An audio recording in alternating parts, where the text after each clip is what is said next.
আমি আল্লাহর নামে কসম করে বলছি, আল্লাহ তোমার জাতের কসম, তোমার ইজ্জতের কসম, তোমার সম্মানের কসম, 1971 সনের এক ফোঁটা বাড়ি বা কাদা আমার গায়ে লাগে নাই, লাগে নাই, লাগে নাই। আমার শুধু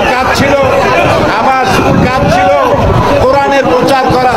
নাস্তিকবাদীরা সহ্য করতে পারে নাই, জালিমরা বরদাস্ত করতে পারে নাই, যার জন্য আমাকে বন্দী করে রেখেছে।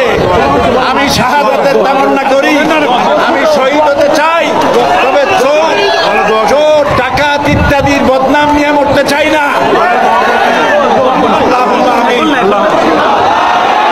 কসম করে বলছি, আল্লাহ তোমার জাতের কসম, তোমার ইজ্জতের কসম, তোমার সম্মানের কসম, 1971 সনের এক ফোঁটা বাড়ি বা কাদা আমার গায়ে লাগে নাই, লাগে নাই, লাগে